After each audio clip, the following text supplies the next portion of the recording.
Alrighty, good morning, Ms.CalvertsTwinPeaksHomeSchooling class. So we're on Pinocchio Chapter 13 today. We're almost to the end. We're so close. There we go. That's better. Okay, but in Chapter 12, does anybody remember what happened? I remember that, that boy got injured, and the police blamed it on Pinocchio. There we go. The flour-covered Pinocchio closed his eyes and prepared to meet his tried fate. But just as the fisherman was about to drop the puppet into the pan, a large dog who smelled the cooking oil ran into the cave. The fisherman shooed him away, but the dog continued to beg and whine. "I said, get out!" the fisherman yelled, giving the dog a kick. The dog growled and showed its fangs in response. Pinocchio's eyes were too filled with flour to see, but he thought he recognized that growl. In a tiny flour-filled voice, he cried, "Alidoro, is that you? Save me, or I'm fried!" Alidoro recognized that voice. It was Pinocchio, the puppet, who had saved him from drowning. Surely one great save deserves another. With one leap, he grasped the puppet gently in his teeth and ran out the door. Some safe distance away, Alidoro laid Pinocchio down on the ground. "Thank you," Pinocchio cried. "You saved my life," Alidoro said. "I simply returned the favor." The two shook hands, or rather, paws and wood, and vowed to be good friends forever. Then they went their separate ways. "Oh, I hope Fairy will forgive me," he thought as he continued on his way. When he arrived at the village, it was so dark he could barely see. Just as he arrived at the fairy's house, it started to rain. Pinocchio was so nervous he was afraid to knock. He simply stood there getting soaked. Finally, he worked up his courage and reached out and banged on the door. He waited and waited. After about half an hour, or 30 minutes, a fourth-floor window opened and a large snail looked out. "Who's knocking this late?" she called it. "Is the fairy home?" asked the puppet. "Who are you?" "Pinocchio," Pinocchio replied.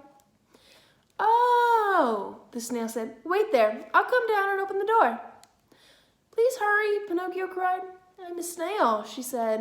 "Snails are slow." She wasn't kidding. An hour passed, and then two. Still no snail.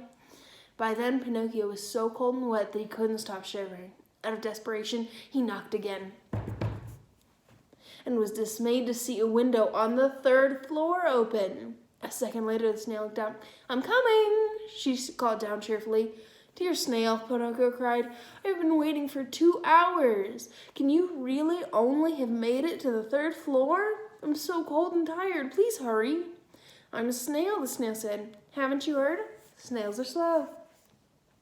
Pinocchio couldn't stand it anymore. He had to get inside. He stepped back and kicked the door so hard that his foot went straight through, and his body almost followed behind it.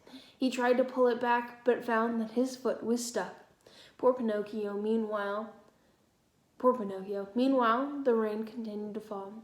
The extremely slow snail probably wasn't even on the second floor yet. 9 hours later. 9 hours.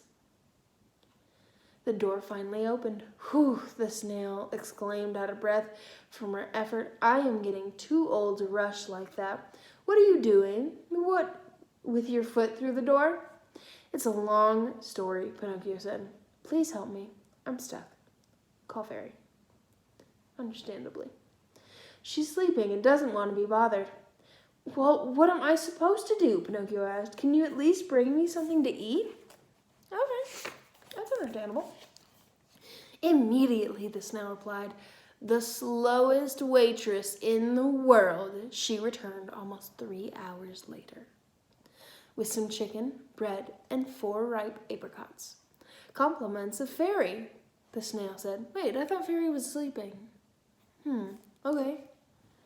Pinocchio lunged for the food, overjoyed until, that is, he took a bite and realized that the food was fake.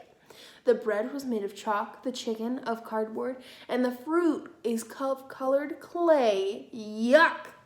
What a cruel joke that was. He was so disappointed and cold and hungry and tired that he fainted. When he awoke, he found himself on a sofa with Fairy looking down at him. "Do you forgive me?" he asked quietly. this time," Fairy said. "But you must promise to never get in trouble again." Pinocchio promised and kept his word. After about a year of good behavior, Fairy said, "Well, I must say, I'm impressed. You've kept your promise and been a very good boy.